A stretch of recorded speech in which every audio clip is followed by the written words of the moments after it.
Well, hello. Welcome, everybody, to another Live Free and Ham live stream. I'm Eric, call sign N1JUR, and tonight we have got some great stuff in store.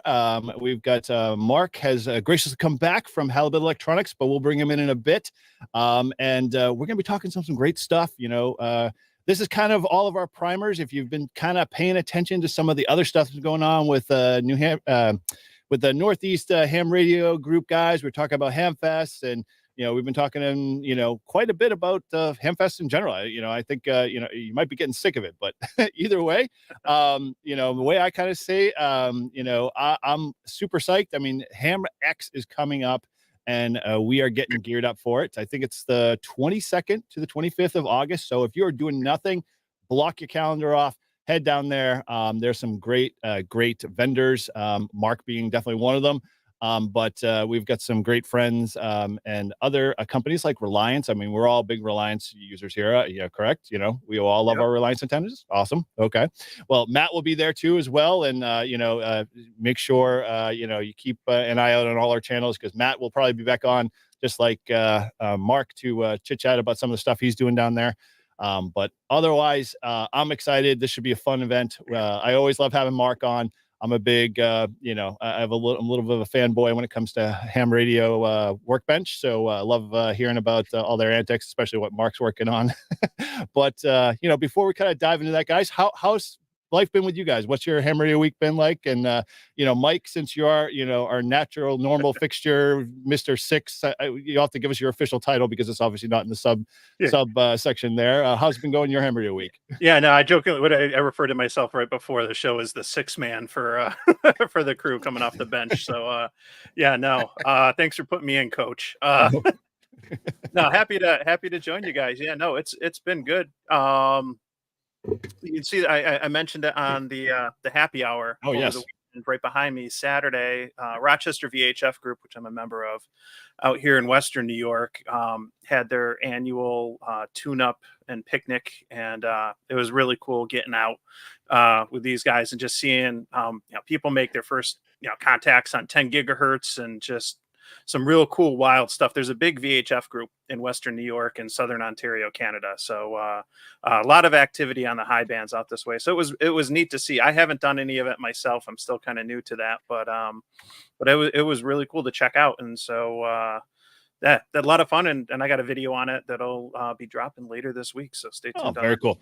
Well, Yeah. I'm super happy because I got like as many as the HRC crew got to do a team replay there and watch that, and that was a really good event. So it was good to see more VHF, UHF. I got a little story I'm gonna share in a second, but so we'll go over to Todd here real quick. So Todd, what's your ham radio week been like, or so far, if at all? Yeah, it hasn't been really too it hasn't been too eventful. I haven't been out to do a park in a while. I'm hoping to do one this week. Um that's the plan. Maybe Thursday I might be going out with Paul. And Oh, what'd you say? I said, oh, Yeah, we were talking about that park that we've been talking about doing all summer. So Thursday seems to work for me and him. So that's probably going to be a plan. That the issue is basically what time. But as for working on ham radio stuff, I did get the weed whacker with the blade on it, and I started attacking my yard, and I started clearing out where my my antenna is going to go, the DX Commander. yeah, So right. You're gonna say it's a special antenna. It's not just yeah, any. yeah, my DX Commander.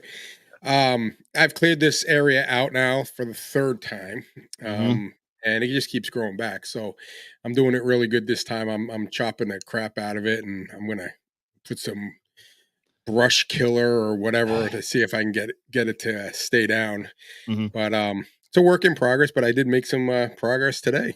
Oh, very cool. Well, we're looking forward to it too, because I know what you've got that, you've got grounding to do, you got And cable, trenching, and the my list just Go keeps piling up. box, Yeah, yeah, like, dude, it's never ending and it keeps piling up. And then guess what? September's here and and my shack is a disaster, and I got to clean that. So I oh, keep yeah. waiting for the rainy day, but every time there's a rainy day, I got something going on. So You might want to pray for a hurricane. That might be the only way you're going to get in the shack to get stuff done. yeah.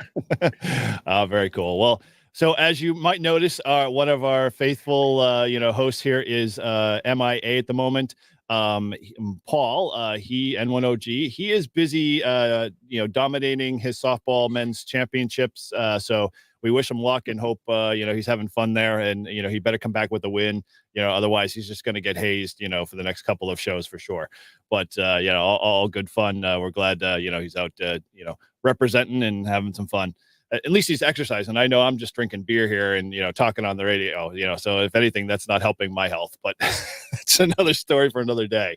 So with me, oh man, I'm kind of in the same boat. I haven't played much radio, although I've made a few contacts. With Rob. I know Rob was doing a couple photo activations in the past, and Izzo and the like. So I just made the effort to try to at least reach out them off the flex. But yeah, I've got some interesting projects on the horizon. I finally finished my 3D prints for my HF install in the truck, so videos are going to be hopefully getting wrapped up there. And I just got one of my favorite things in.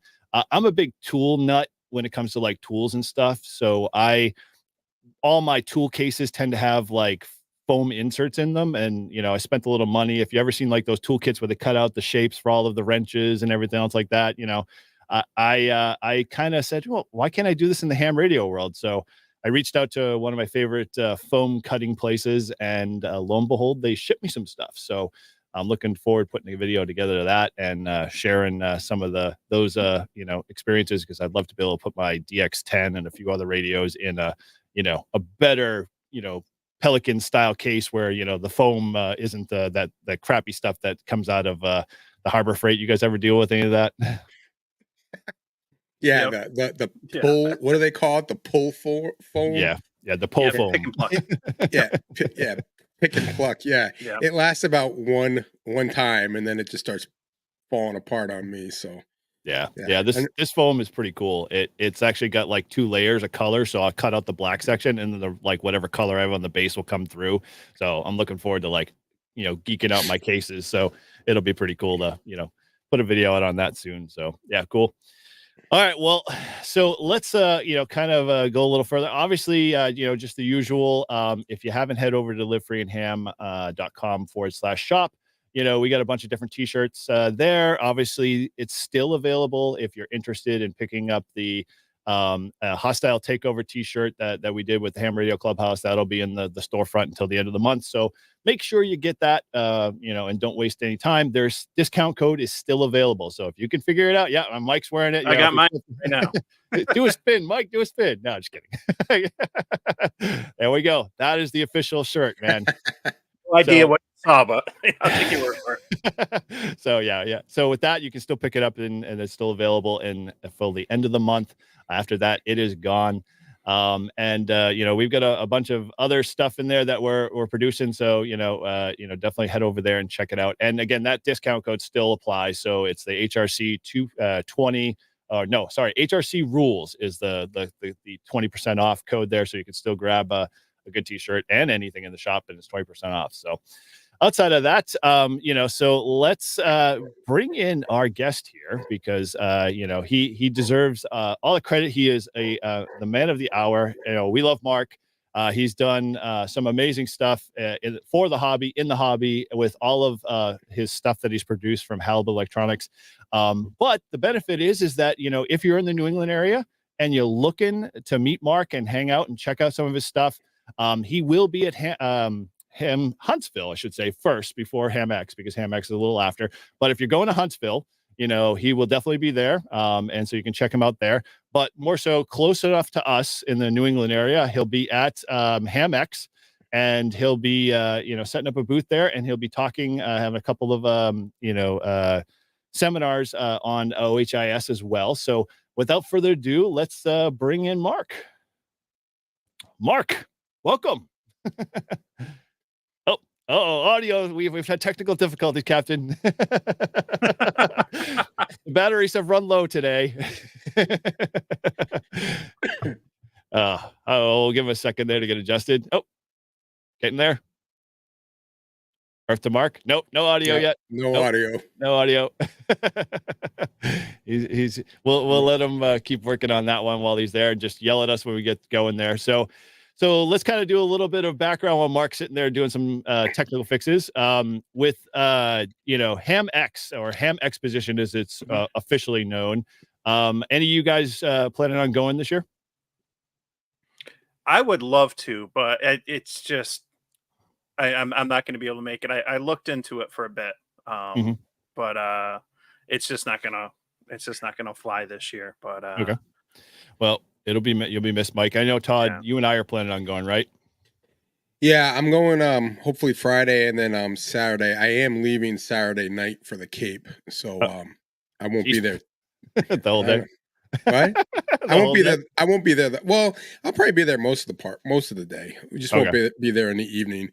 Every time there's a ham radio event, field day, HamX, you name it, I've got things going on. I got a vacation coming up. I missed field day because I was driving to North Carolina, but I did work it.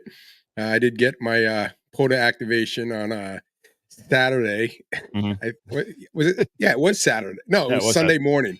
Yeah, Sunday morning. I worked some. I did a POTA activation, so I did get field day in.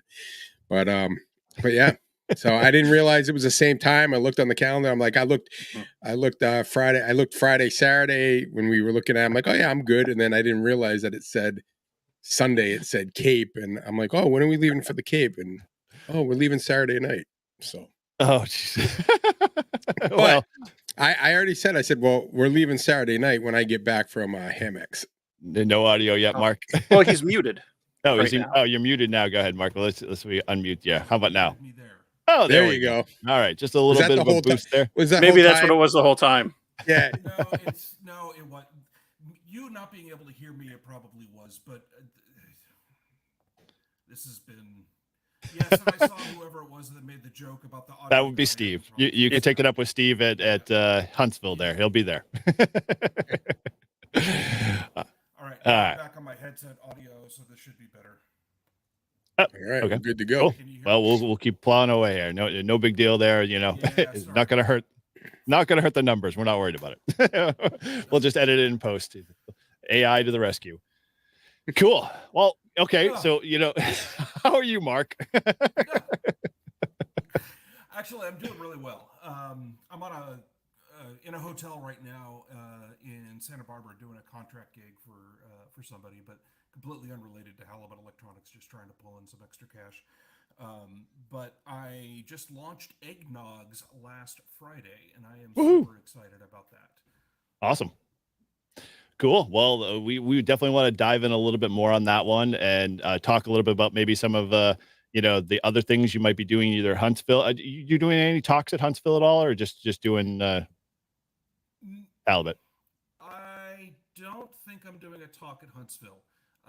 I talked about it with them, and they said they were full because I registered kind of late. The HamXposition folks, though, I am doing a talk on OHIS at HamX. So I'll be there for both of those consecutive weekends from California. That'll be fun. Are you staying on the East Coast, or are you going back and forth? No, so I looked at what it would cost to stay on the East Coast, and it's cheaper for me to fly back home and then fly out. Wow. And flights in and out of SFO are reasonably priced, but SFO is about 3.5 to 4 hours north of where I live. However, SFO is about half an hour from my sister and brother-in-law. And so I will be staying with them for those 3 or 4 days between Huntsville and HamX. Wow. Okay. Well, that definitely works. I mean, it's not like driving in a big box truck into the middle of Iowa for 4 days straight and then back shortly after that. That was a fun field day. Oh, I can imagine. Man. Nevertheless, try to figure out how to mount an antenna to a box truck. I never knew that was so complex and so difficult to do.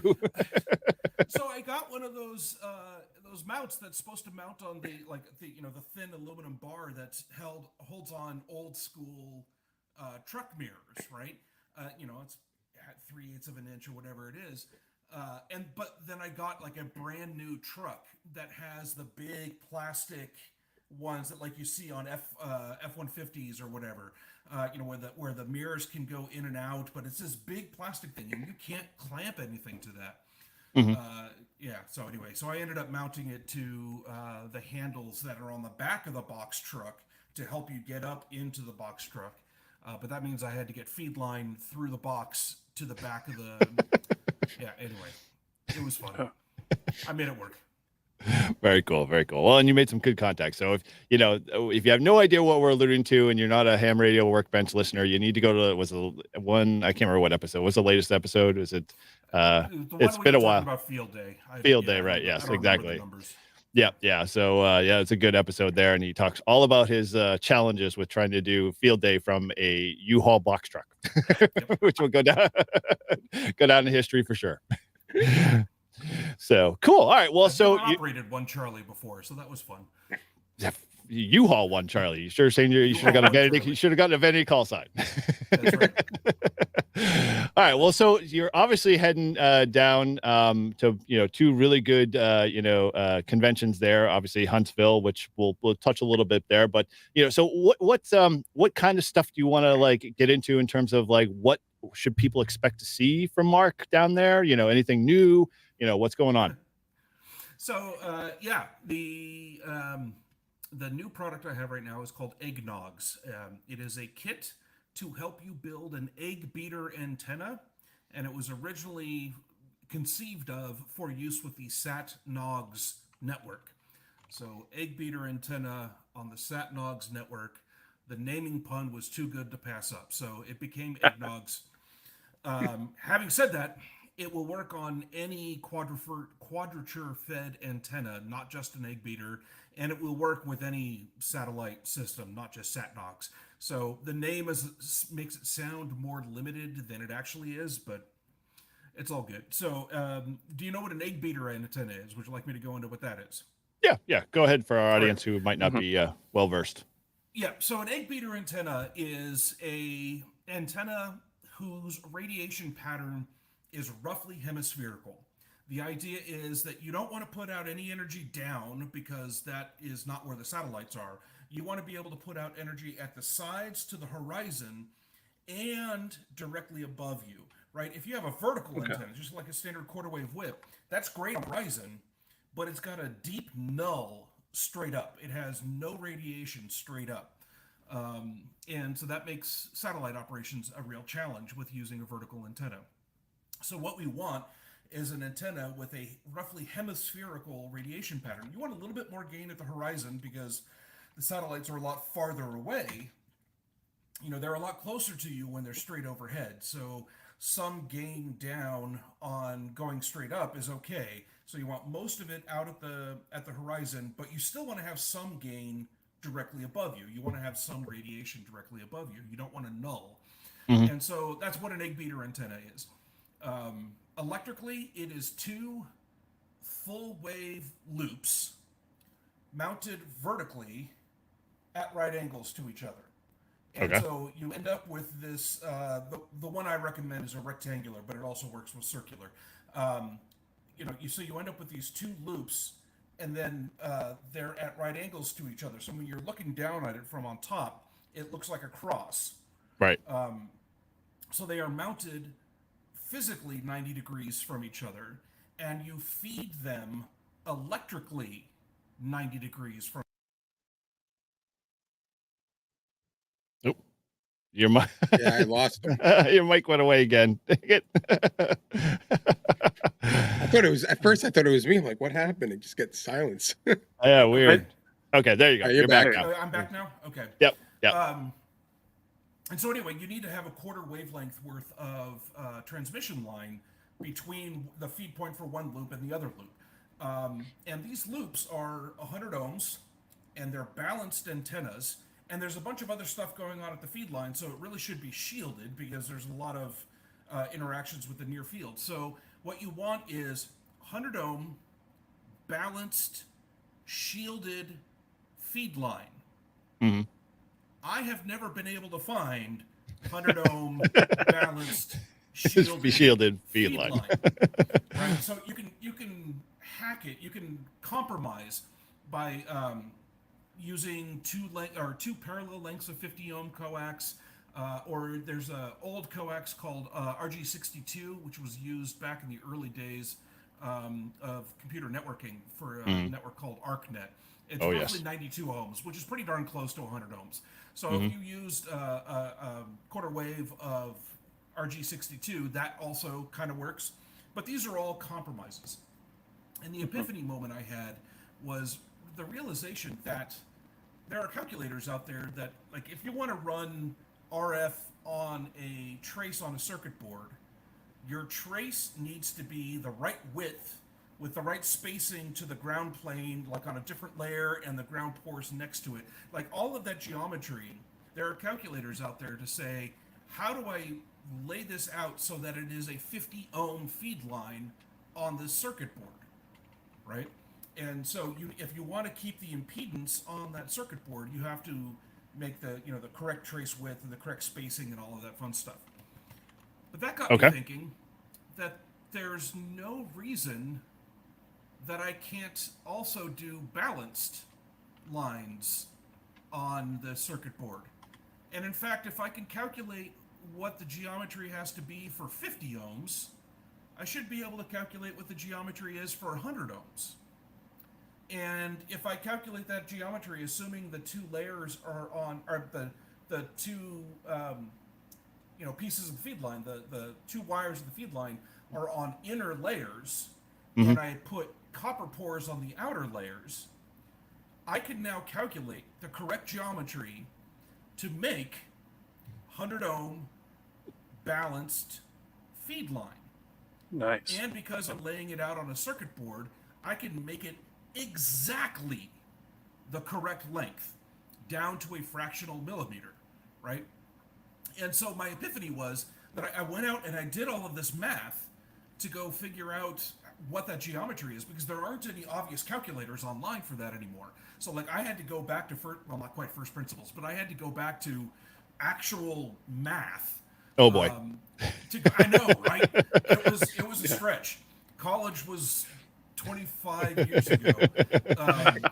My last calculus class was probably 28 years ago. Anyway, but I went out and I figured out what all of that math was, and I ran through the numbers and I figured out the geometry, and I laid out a circuit board to do the phasing loop. So my quarter wavelength phasing loop is on a circuit board, and I can have them mass produced, and I know exactly where they measure and all that fun stuff. So anyway, I got the boards, I hooked up connectors to them, I measured the phase delay, and sure enough, it's 90 degrees.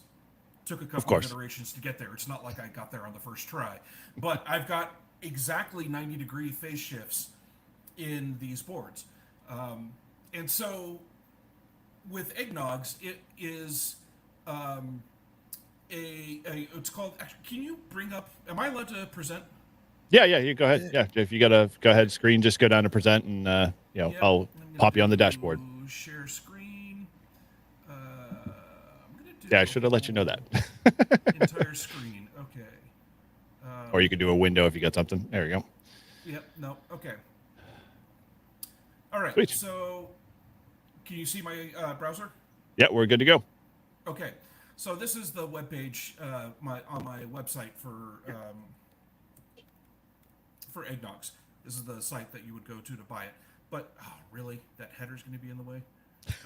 Anyway, these are all the parts that come in the kit.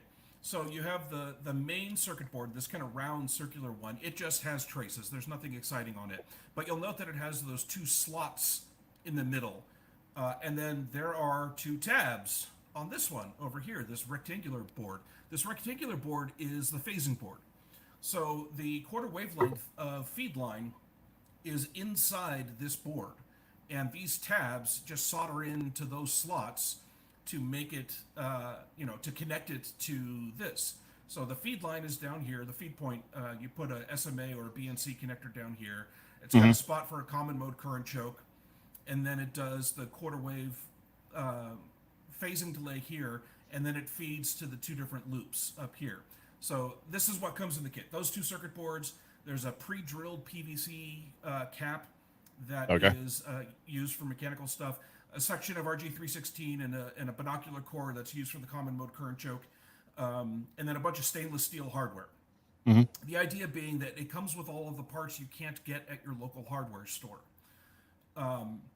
When you have it entirely built, it looks like this. So, there's the main board, and you can kind of see how you solder in those connectors on that those tabs there. And then the phasing board hangs down from the circular one. There's the common mode current choke, and you see the SMA in the back. This is what it looks like in my see-through PVC cap. The magic of Dremel tool. I see what you did there. Yep. I was able Precision to machining. PVC cap. Yep, exactly. So like the round main board screws through the holes of the PVC cap, and then up here is where you attach the antenna. Oh, nice. Okay. And the phasing board hangs down, and the idea is that PVC cap is on top of a section of 2-inch PVC pipe that you can get at the local hardware store that acts as a mast. And then these rectangular loops here are the aerial loops. So these are the full wave. And what's that wire type? Is that just this wire? So the wire and the PVC pipe do not come in the kit because those are things you can get at the local hardware store. This wire happens to be 14 gauge Romex. Just the solid core copper wire that I pulled out of some scrap Romex I had around after my shop build. 14 gauge works fine for UHF band. This one is cut for 436. For VHF, I can make a 10 gauge Romex wire, solid core copper wire work, but it's a little floppy. Some like aluminum strap would also work as a common method of building this. But if you look at the PVC cap, I don't know how hard it is to see. I'm going to try and put my cursor right on top of it. Do you see that little divot right there? Yep. So there's a little dark spot right there that when I run this cap through my mill that does the automatic drilling of those things out, it also does what I call a boop. It just kind of boops the center, the absolute center of that antenna, right? So the four holes are in very precise locations, and then it does just a little tiny divot there. The divot is still waterproof right now, but if you want to build some sort of a structure that goes up from the center of the feed point and supports the top of the egg beater. That little boop there just tells you where the exact center of your PVC cap is. Oh, okay, cool. So you can use that as a starter hole to drill out and put the structural stuff on there. But so Eggnogs, comes with all of these parts, and then you buy the PVC pipe and the copper wire or whatever materials you want to use for that. That's all stuff you can get at the local hardware store. The kit comes with all the stuff that you can't get at the local hardware store. Okay, fine. Yes, you can get stainless steel hardware at the local hardware store. Why rummage through their Fooey, bins fooey. when Mark does I'm it? including it. Yeah. So a couple of things. So in terms of the antenna, what's like kind of the optimum height level for this? Well, actually, I should back up a little bit. So in terms of the antenna itself, is it only receive only, or is there an option for transmit capabilities, or what's that kind of looking at right now? So obviously receive works well. You can transmit through it. Okay. I haven't figured out what the upper bound of the power handling is. I know it will handle at least 5 or 10 watts all day long without even thinking about it. Okay. My goal is 50 watts. Oh. If I can get to 50 watts, then I will consider that done, and it does not require any additional work on it. My logic behind that is that the gain of an egg beater antenna is roughly that of a dipole, whereas the gain of a Yagi is hand wavy 10 dB better than that. It depends on how many elements in your Yagi and all that fun stuff. But if you look at an arrow, like the handheld antennas that are used for satellites, I think the VHFs are like 8 dB and the UHF is 13 dB or whatever. So hand wave, call it 10 dB of gain. So if we can make up for that gain by letting you transmit 10 dB more of power than you can on an HT into an arrow, right? Mm-hmm. So HT Gotcha. is going to be 5 watts into an arrow, will give you 50 watts equivalent. So if I can get the ability to transmit 50 watts through Eggnogs, then that'll be good. Okay. My testing has gone as high as 17 watts at the antenna, and it did not blow up. Nothing melted. It got pretty warm. Mm-hmm. I think it got up to 50 or 60 degrees Celsius.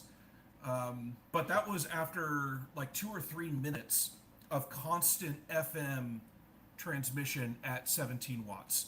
Right. So short bursts like you're going to use on a satellite, not a problem at all. But Okay. I'm not comfortable putting any of this in writing yet because there's still more testing to be done. I am comfortable saying 5 to 10 watts all day long. Like if you've got it hooked up to an HT or something and you accidentally transmit into it, you're not going to blow anything up. It'll be fine. So no warranties written or expressed or implied. Exactly. Now, having said that, Eggnogs is just the first in a series of products that I'm working on. The next product I'm going to be releasing is called Ampnogs. Ooh. Okay. Ampnogs is a low noise amplifier. It's a little LNA that amplifies your receive signal. Now, if you've got a high noise floor nearby, Ampnogs isn't going to do a whole lot for you. There's not a lot you can do about that. But as if you're losing signal on the transmission line, the feed line, as it comes down to your radio, Ampnogs can compensate for that. And so it's just this small little tiny board that screws directly onto the bottom of Eggnogs, right? So with Eggnogs, you saw an SMA female socket pointing down. Ampnogs will be just a little tiny board with a male on one side and a female on the other, and you literally just screw it straight to the antenna. It gets power through the coax, so the bias T powers it. And if you remove bias T power, then a relay closes and bypasses the amplifier. Oh, nice. Right? So no power, the amplifier is removed from the circuit and you connect directly to the antenna. With bias power, then the LNA gets put into circuit with, the relay switches over to its normally open state, and the amplifier is in the path, which means with radios that can switch the bias power on transmit, like the ICOM 9700. We all have one, right? I wish I did. I do not. Yeah, I wish I did but- too. Yep, but you can configure the 9700 to remove bias power 10 milliseconds before it starts transmitting, or you can configure that time there. Oh, nice. And so that will let you still have the LNA at the antenna, but also still be able to transmit. Very cool. And for radios that don't have that ability, I am making a third product called T-Nogs, T-E-A Nogs, just to stick with the drink theme. I see a and pattern it was forming. I know, right? Unfortunately, I haven't come up with a good way of continuing that pattern with some other products that I'm working on. I'll tell you about in a second. But T-Nogs is a bias T injector. You can give it Anderson power pole, USB-C, or it'll take bias power from the radio, like if the radio is already providing bias power. And then it has an RCA port input that is a PTT signal. So when that RCA port is either active high or active low, it's configurable. When that PTT triggers, then it will remove the bias power from the feed line. So if you have a radio that cannot switch the bias power automatically, but you can get a PTT signal out of it, then T-Nogs will do that bias power removal for you. Nice. Cool. So basically, the whole ecosystem together should give you a no moving parts satellite antenna that has enough gain on receive to be able to compensate for feed line losses, right? And if you've got a low enough noise floor, then you'll actually get some benefit out of that as well on the receive signal. And then hopefully also be able to handle transmit up to 50 watts.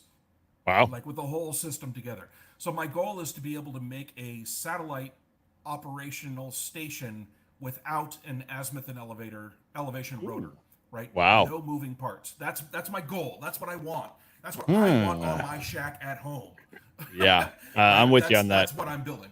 No, So, no, oh, sorry. Go ahead, Eric. no, go ahead. Go ahead, Mike. Go. Yeah, that's kind of one of the questions. It's satellites. It's something I haven't done yet. It's on the to-do list this year.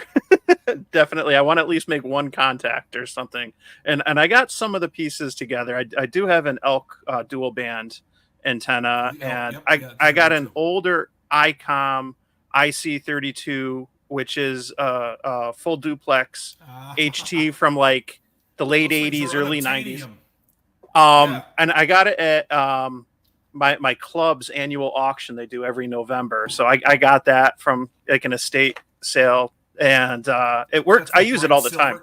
That's the What's bright that? silver radio, the bright silver radio. I should go up. It's up in my kitchen. I use it regularly to check into nets and stuff. It works great. Okay. You know, I just had to replace the battery because they're the old NiCads, right? Oh, yeah. And, you know, and it's probably been dead for like 2 decades. But but the thing's great. It looks like it's straight out of the 80s, and whether I use that or something else, you know, when I was looking at Eggnogs, my understanding of a lot of satellites, with the exception of something like Green Cube, you know, you're gonna be you need VHF and UHF generally. You know, you have an uplink and a downlink.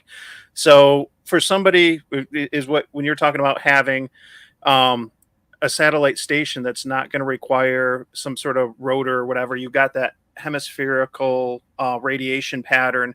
You're going to build. Someone's probably going to want to build both one for 2 meters and then for 70 centimeters, right? Generally, that's the thought. Okay. Yeah, so I have at home. I only have a UHF station right now, and it's not transmit capable. My UHF station is hooked up to SatNogs.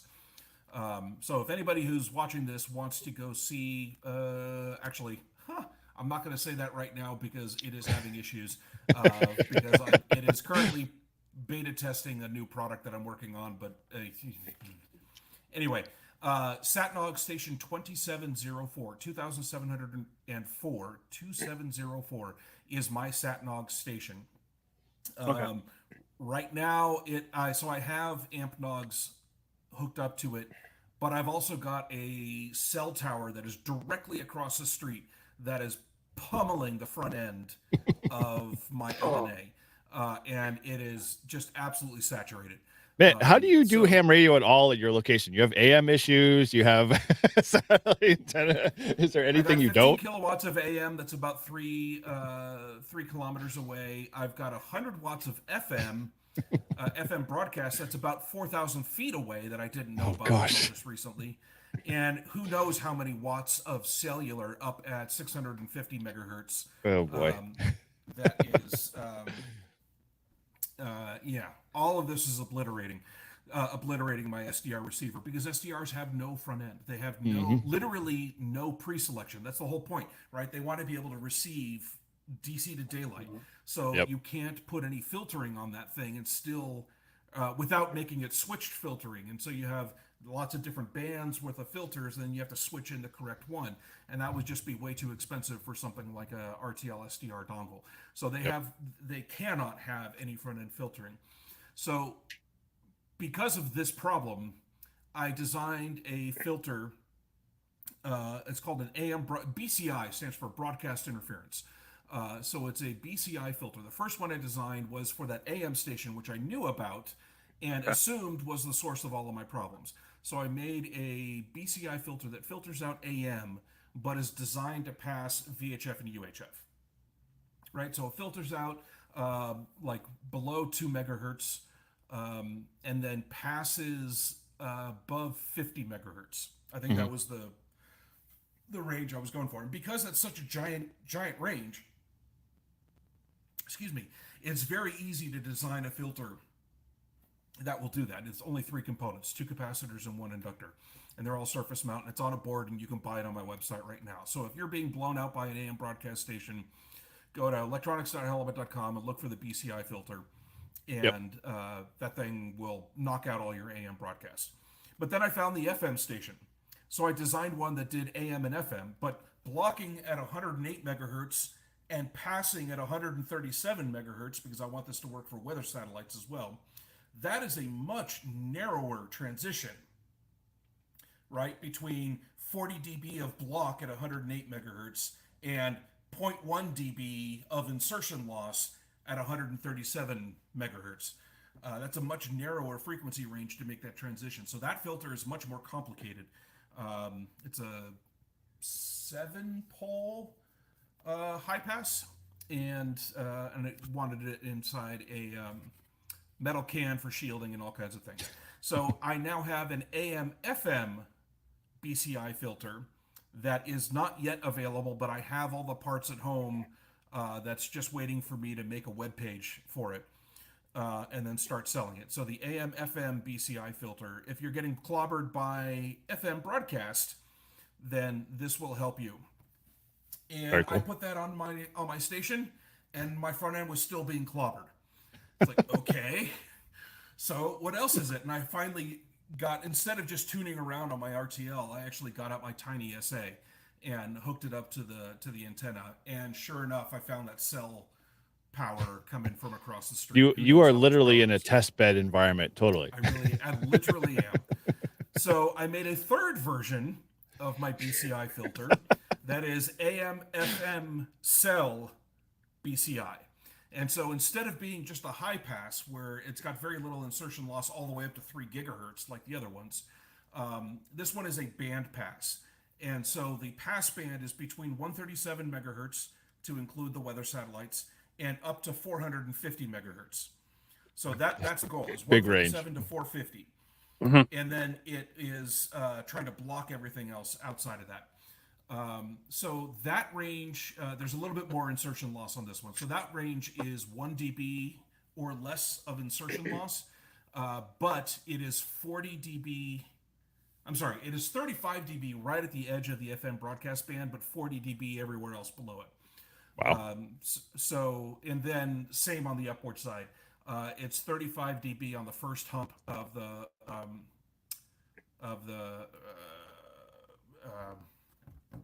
frequency analysis, the frequency spectrum. But then everything above that is 40 dB or more of attenuation. So Cool. That third one has not been built yet. I had to buy a bunch of new parts for it, and it took a while for those parts to come in to JLC PCP. So, but they've got them now, And as soon as I get home, I'll be able to order that filter and actually test it out. And that is what, in like 3 weeks, probably, with all I will be all the home conventions. for 1 day this week, and then I turn around and leave again. Yeah, so I'll be home for 1 day in the next 3 weeks. Kiss the spouse, say hello, and then walk out the door and off again. Yep. Get a Very fresh cool. load of clean underwear and back Yeah. on the road.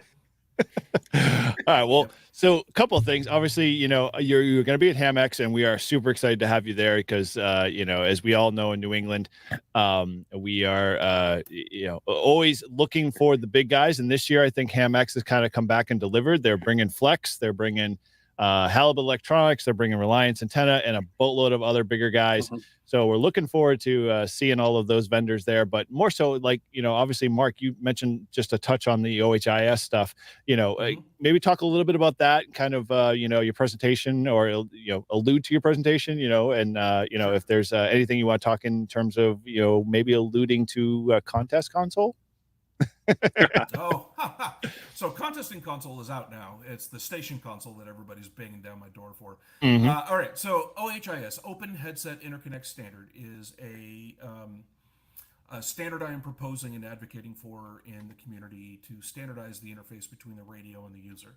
Right now, every radio manufacturer has their own microphone connector, their own pinouts. Even some manufacturers don't even use the same kind of microphones. So even with a adapter cable, you can't make it work. Mhm. So it's kind of a pain in the butt, and I would love to see that standardized. So I wrote up a standard and have been advocating for it. It's called OHIS, and thank you for putting the link Yeah. in the chat there. Open Headset Interconnect Standard. So I will be giving a talk at HamX on the standard itself, and what it is and why it is, and how people Why you can need be it. using it and why you need it and all that fun stuff. Take off my standards advocacy hat and put on my commercial product hat.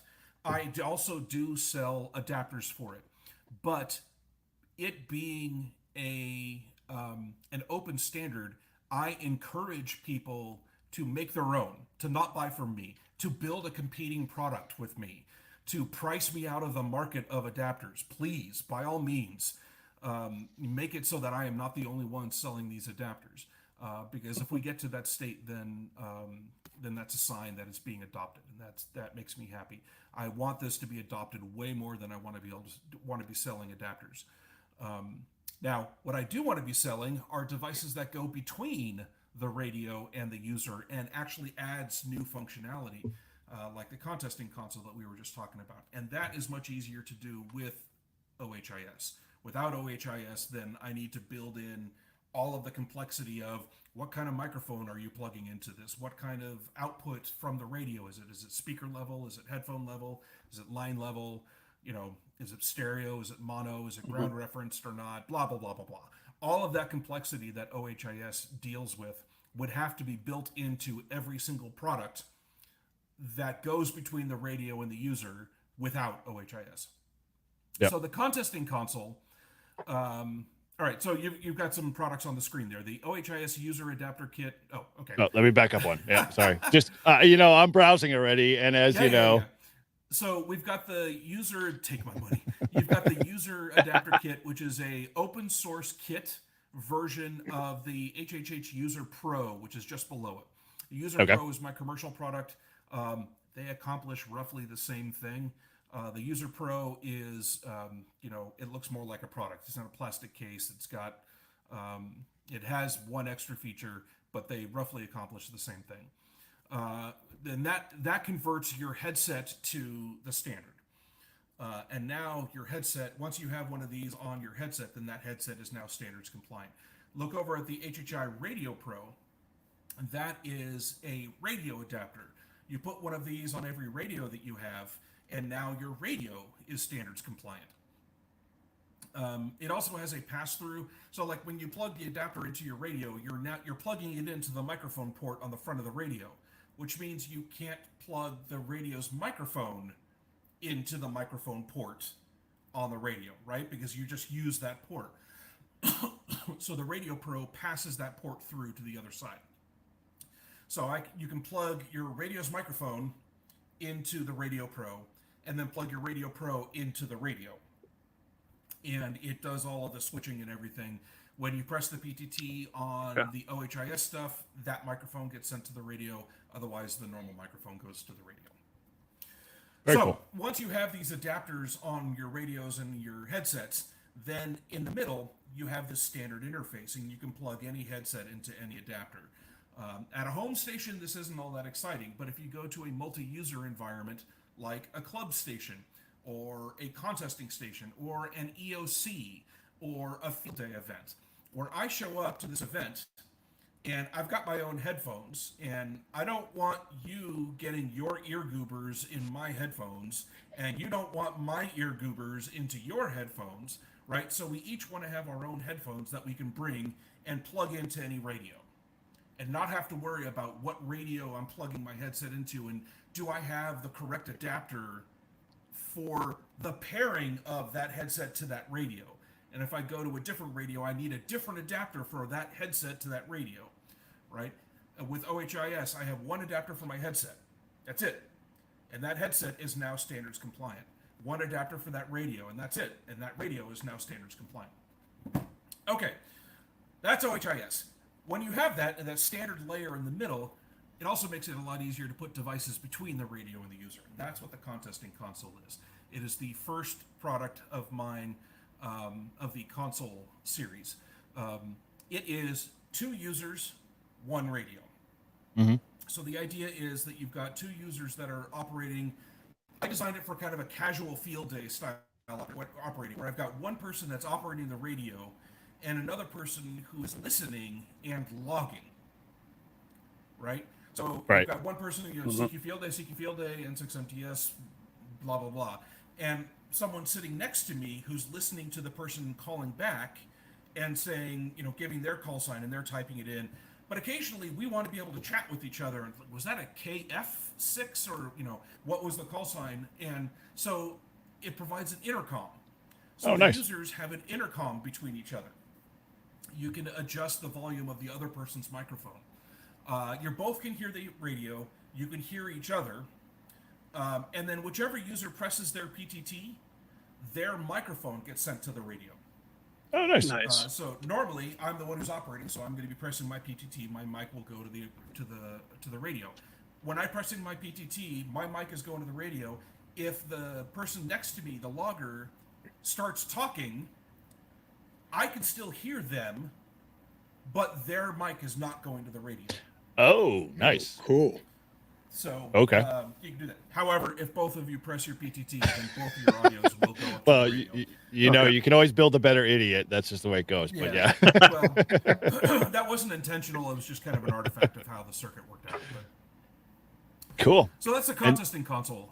It's got a couple of other little features, like there's an ambient microphone on the box itself. So if you want to hear what's going on around you, like somebody comes up and says dinner's ready, you don't want to miss that message. So you can turn up the ambient, and it just has like a little MEMS microphone in the box, and you can hear what's going on around you. Or if you want to block out the world, you can turn that down. Similarly, if people, like somebody comes up and wants to know what you're doing, they want to hear both sides of the conversation. Normally, the radio's receiver's in my headset. I can't hear it. Or the person outside can't hear it. So there's a speaker power amplifier in there. You hook up an external speaker, and there's another knob to play the receive audio from the radio.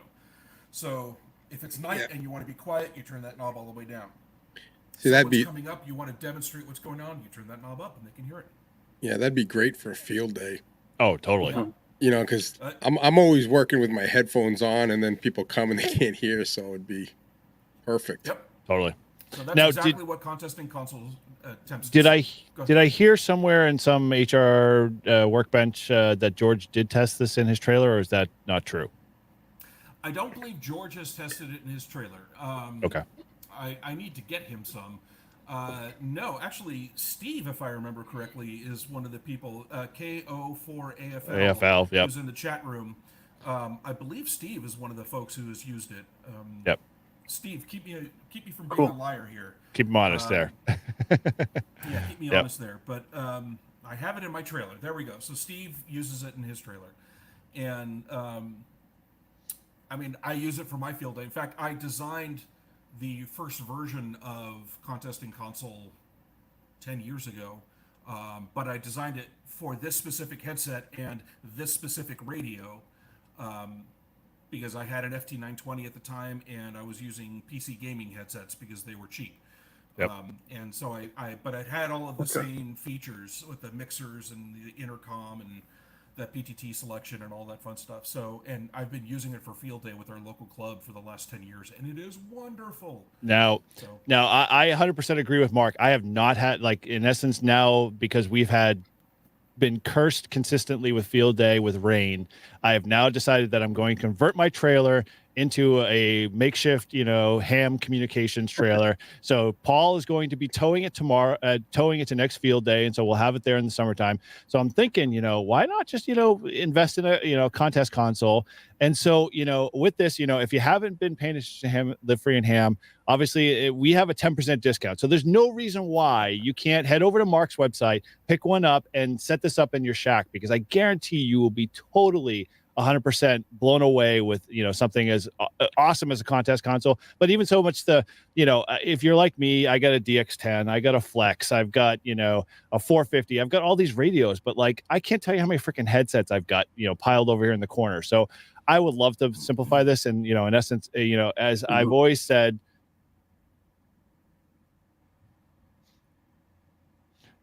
So we can't hear what he's saying. Yeah, well, we'll have to fix that. Oh man, of course, that's so typical.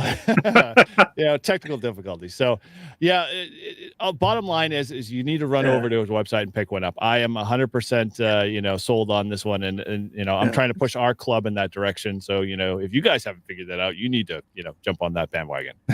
One of the things I'm really thinking that it might be interesting for, I'm going to do probably for the first time, I'll rove during the September VHF contest. I like going out and doing Poda and Soda during the VHF contests in January, June, and September. It's fun. It's portable ops is my thing, and usually I just go set up in a summit or a park and activate on the high bands. But just over the weekend, one of the rovers was asking if I wanted to go in September, and because I haven't roved before. I think there's restrictions, like it's usually like 2 people can be part of like a rover and or whatever. But if I'm curious to see how that goes. But something like this, being able to have work off the same radios and both have headsets, mics, not have to pass things back and forth, be able to easily do your logging separately, or maybe in a position where you're doing voice together on the same radio, but separate radios, you're doing digital modes or something else. And you got like that free,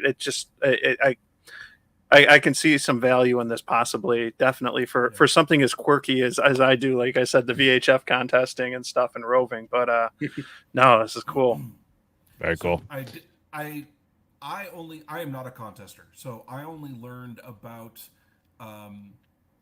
a different mode of contesting after I released Contesting Console, and everybody started asking me about it. I got so many people asking me about this. I'm like, I never knew this existed. Where you've got 2 operators operating 2 different radios in the same band. Wow. On voice, but as long as only one of them is transmitting at a time, they count as a single operator. What? These rules, man. Yeah. Gosh. And so you need a device that will interlock, and if I'm transmitting, it will prevent you from transmitting. Right. Okay. And so everyone kept asking, what happens when both people press their PTT? And like, first couple times I didn't understand why they kept asking, but it was because they were looking for this interlock feature. It's not easy for me to add it to the current Contesting Console, but I'm working on, once I'm done with Eggnogs and getting all of those 6 products out I talked about, Eggnogs, T-Nogs, Amp-Nogs, and then the 3 BCI filters. Once I'll get all of that out and released, then I start working on my station console. Eric, you were just talking about how you have so many radios. The station, where Contesting Console is 2 users, 1 radio, the station console is 4 radios, 1 user. Yeah, I'm on that. Yeah, so that's my next of the console products. That'd be awesome. I've kind of already started working on it, but I'm not going to go into any details here. But Now, Yeah, are you going to anyway, expand that a little bit more towards like just only HF side, or we could just do like a blanket VHF, UHF, no matter what band? Doesn't really matter. Doesn't matter. It doesn't even have to be a radio. You can make a radio adapter that is a USB sound card instead of a radio on the other side. So you plug it into your computer, and now your computer's audio is getting mixed with your radios and sent into your headphones.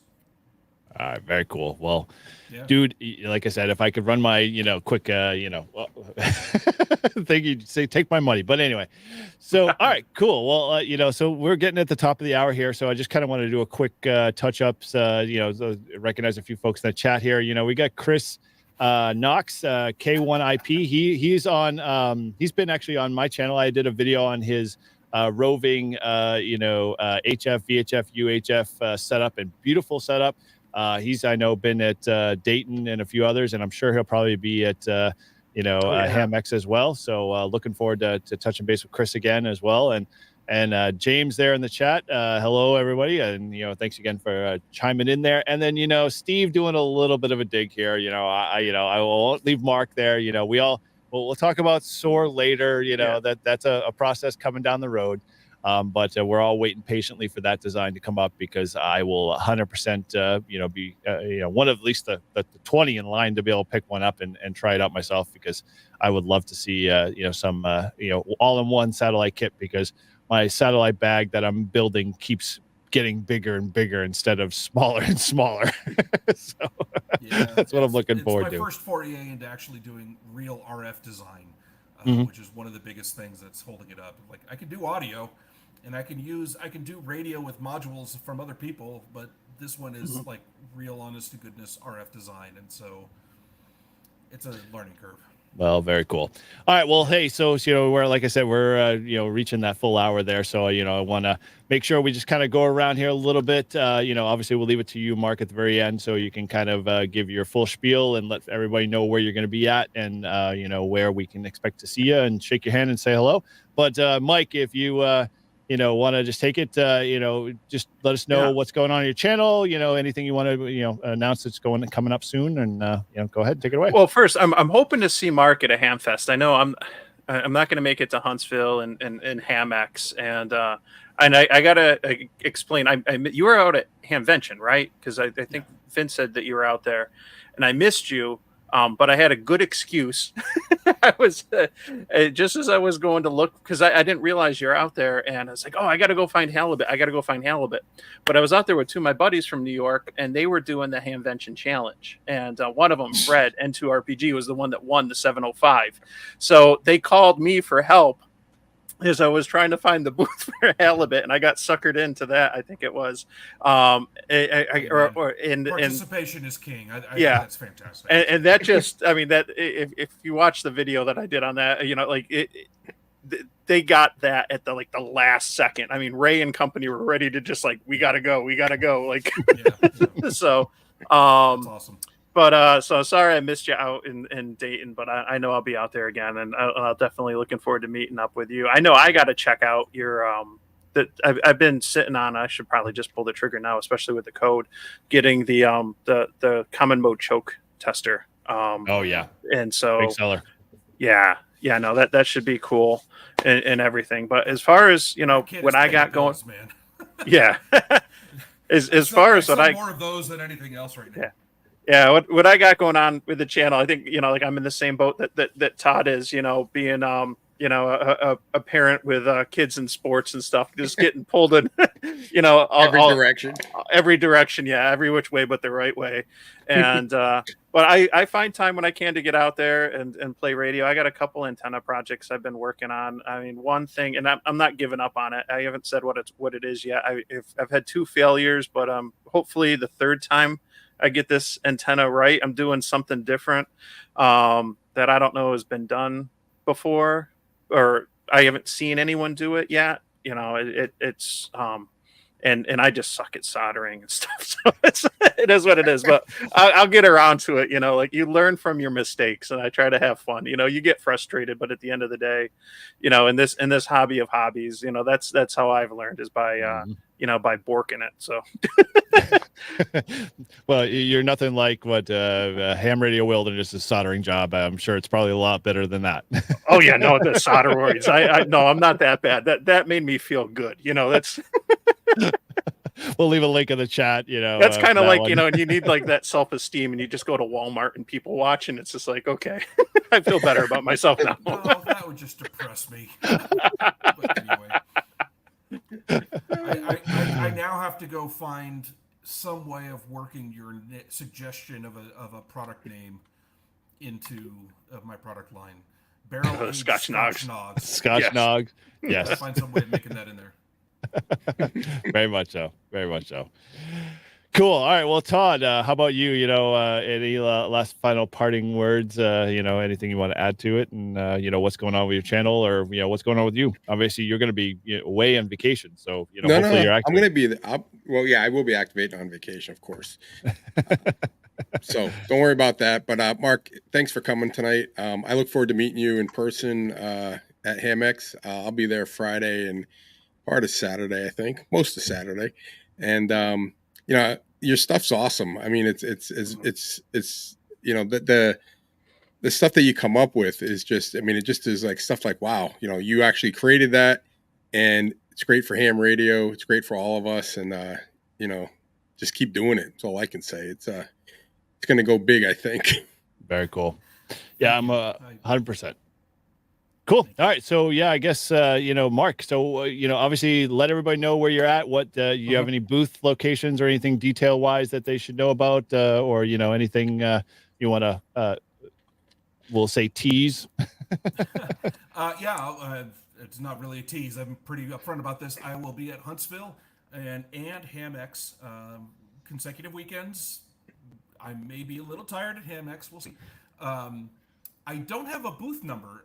They don't have neither. No, of them they don't have do booths at numbers. HamX. They just have a map, and I can't remember where I am in the vendor area. It's not very big, so it's one room. So we'll find you. And I will be having common mode current choke test rigs and Eggnogs with me to sell. I may or may not be able to bring too many OHIS devices. I've got limited space in what I can carry with me. So, and Eggnogs is kind of my big thing right now. So I'll be there. You mentioned HamXposition. I haven't actually committed to anything yet, but my goal is to get to HamXposition as well. That's in February? Is that right? You got me, probably. Yeah, I can't think that far ahead. So, I will also be at PacificCon, which is in October, I think, in San Ramon, California. That's my local big one. I think that's it at this point. Of what's Now, coming up. does HR Ham Radio Workbench do a booth there too? They did in past, or no? Was that what the other con that you guys did it as? So, George and Jeremy used to get a booth at Hamvention. Okay.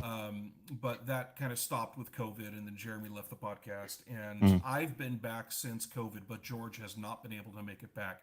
He swears up and down that he is committing to going next year. Yeah, we heard. And we're going to try and get two booths right next to each other as kind of a combined Ham Radio Workbench, Halibut Electronics, and Pactena and Sierra Radio Systems, which is George's other business. And try and put all of that together in one place. We did go to CPAC up in Seaside, Oregon.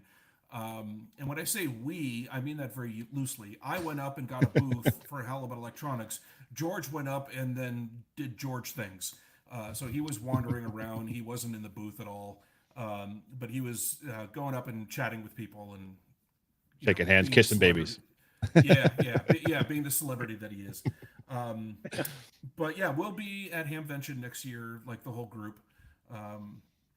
Mike Walker, if you're interested in meeting other Ham Radio Workbench hosts, Mike Walker will be at Huntsville and Ham Expo. Oh, he is. Okay, I did. They didn't announce that. Yeah. Let me You might want to confirm that one because I did ask. Yeah. Flex will be there. Yes. I know that. And Mike is the one who sent the email to the Flex mailing list that Flex will be there. So Okay. I am drawing possibly an incorrect conclusion that Mike is going to be there. If Mike is not there, that's on me, not on anyone else, and I apologize. But It's okay. Mark will answer any Flex questions you might have. Just kidding. Sure. They may not be 100% accurate. He'll tell you your 8800's already shipped. No problem. 8800. I love it. It doesn't even exist. I know, right? Yeah. Otherwise, my website is electronics.halibut.com. Yep. You can find me on Mastodon as @smitty@halibut.com. Or @electronics@halibut.com if you want to follow. If you don't want my personal view on things and just want the business updates, follow @electronics. The @Smitty account is very much me and my personal view on things, and some people may not like that. So by all means, use the electronics if you don't. I'm also @Halibut Electronics and @Smitty Halibut on YouTube. Very cool. Those are kind of the places that I hang out. Awesome. Well, like I said, if you are teetering on the fence for OHIS, anything over at Halibut Electronics, I mean, there's one thing that we didn't even talk about was the Halakey, and that's like one of your hot sellers. So, it's been going on. I've it's on my to-do list to buy, and like I said, it's going to be probably, and I'm sure you won't have one at the convention, but that's okay. I can just go up to the website. I will. I'll have some. There's then there we go. I can stuff them in. Very cool. Well, if you're a Flex user and you want to do CW remote, go check out Halakey. That's all I'll say. Yeah, very much so. Yeah, definitely check out his website I just forgot the website. Yes, exactly. Electronics.halibut.com. Please go over there, use the discount code, show some love to Mark, help him out, because in essence, he's creating some awesome products. We're super excited, and we want to continue to support him and continue to, make sure that, he continues to create amazing things like the contest console. I mean, that alone is just, I've been waiting a long time for you to come around to create something like that, or someone, and, you stepped up. So I appreciate that. So cool. All right. Well, with that, let's kind of wrap up, as always, for those folks that have been, hanging out here in the chat, we appreciate you. And thanks for being part of the Live Free and Ham podcast community. Remember, if you haven't subscribed, we always say, what you been doing? Come on, click that button, subscribe to our podcast, go over to our website, buy some merch, be part of the community, check out our Discord. And as always, like I said, you can visit our shop at livefreeandham.com/shop, pick up our merch. Mark was commenting on the video at the very beginning of the trailer, our bacon dipoles, Beams bacon dipoles shirt. That's one of our favorite ones there. And there are many others there, including the one that Mike was sporting a little earlier, which is going to be hanging around till the end of the month, and after that it is gone. That is our hostile takeover that we did with HRCC. And you can always head over to Apple Podcasts and leave us a review there on iTunes. And if you're so inclined, you can click the link in our show notes for leaving us an SMS notification. We have had a bunch of people use that link, and so we say keep it on coming. And we appreciate all your feedback, good, bad, indifferent, and all the bad stuff goes to Paul anyway, since he's not here tonight. And support our show through Patreon and buy us beer links, and those are all located in our show notes. And if you want to reach any of our hosts, including our special guest as always, you have to, we'll have to find Kenner Connect, somewhere on the interweb, and don't ask me how to spell that. Yeah, no. The easiest thing, if you go to MikeN2MAK.com, there's some links there to stuff. And and God bless you. If you can spell Kenner Connect, then you can find me on Instagram and Twitter. So but Mike's got some awesome stuff on his channel for sure. And so, as always, you can reach any of the hosts at livefreeandham.com. And as always, thanks again for watching, and we appreciate you all. Yep. And with that, we will kick it off and say goodbye. Where the heck is the video here? 7-3, guys. 7-3. I can't seem to find the video. Anyway, end stream. See you later.